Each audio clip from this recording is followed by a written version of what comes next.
My name is H.A. Goodman. I'm an author, columnist, and journalist. And to read all my writing on sports, politics, a whole bunch of issues, go to counterpropa.com, subscribe to the newsletter, follow on Facebook and Twitter. It's awesome. It's my new publication. You're going to love it. The list of retailers dropping Ivanka Trump's line. So now before there was the Neiman Market, the Nordstrom, the battle with Nordstrom that Trump had, which I thought was bizarre. Very bizarre. Didn't think that a president should go there. Now it's like he is trolling the media and he's manipulating the narrative once again. The Washington Post and the New York Times and MSNBC and all of them are too stupid to realize that Trump is actually controlling the narrative once again. Democrats are too stupid to realize that this actually helps Trump. So when you have retailers refusing, it shouldn't even be an issue. This should not be an issue. But when you have retailers refusing to sell Ivanka Trump's clothing line, and by the way, it's not about sticking up for his daughter. This is about a planned manipulation of the media that hates him, which is actually brilliant in a manner that kind of shows how stupid we are as a country and how inept Democrats are at actually forming a productive or a useful resistance against Trump. I'll read you. The controversy continues. Anti-Trump activists are calling for boycotts against retailers who sell Trump family products.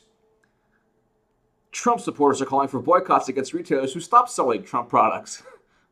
So you see there's like a yin and a yang. There's two opposites here. And Trump is energizing his base like he always does.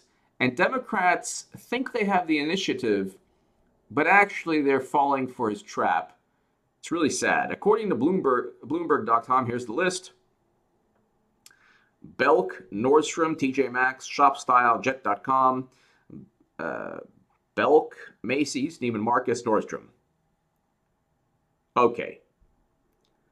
So Neiman Marcus, Ivanka Trump jewelry vanishes from the Neiman Marcus website. Oh my God.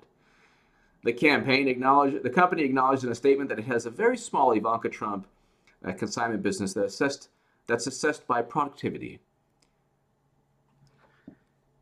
This kind of relates to the Jennifer Palmieri comment about identity politics, which is why they lost $1.2 billion championing a failed candidate in Hillary Clinton who had FBI criminal investigations, who didn't even represent the identities within the Democratic Party at all. She actually was against gay marriage up until 2013, called black youth super predators, voted for the Iraq war, pushed for Libya, fracking, takes hundreds of millions from Wall Street. Tell me where Hillary actually represented an identity or a group of people within the Democratic Party. Now we have this issue with retailers, and it's almost like this is like a Kafka-esque. It's almost like a existential dream where we're supposed to have a president and a Congress and two political parties that battle on ideas and policy. Instead, we have a president who is only thinking of his base, which is kind of admirable when you look at the Democrats who really don't give a crap about their base. And the Democratic Party, who they're so arrogant, they think that Trump is an anomaly. They said he was never going to win. He won.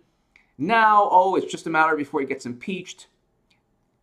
He focuses a little bit too much on the conflicts of interest, but the whole Ivanka Trump clothing line, jewelry thing, that's not going to get him impeached. You have Democrats who think that, oh my goodness, if people, once they get a chance in 2020, they're really going to get this guy out of office. No.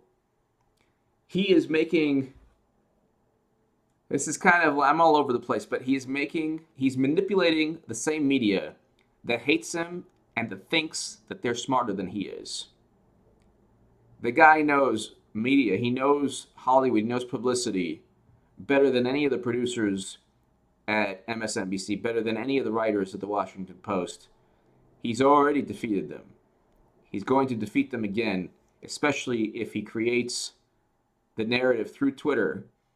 Nordstrom, bad. What? He talked about Nordstrom? No. And now policies, there's no policy debate. There are no debates. We don't even know where Democrats stand on foreign policy, on a whole bunch of other things, aside from Russians hacked the election. We know that Trump, well, give me your thoughts below. The media is trying to go after Trump. Trump is defeating the media in its own game. Democrats are too arrogant to realize that Trump is controlling the narrative through ridiculous tweets where he attacks Nordstrom, and now there are protesters who want to boycott these companies in favor of Trump, and protesters who are happy that these companies stopped selling Ivanka Trump's products. And all of this benefits Trump in 2020 and hurts Democrats, even though they think that it helps them. Give me your thoughts below. Thank you so much for listening.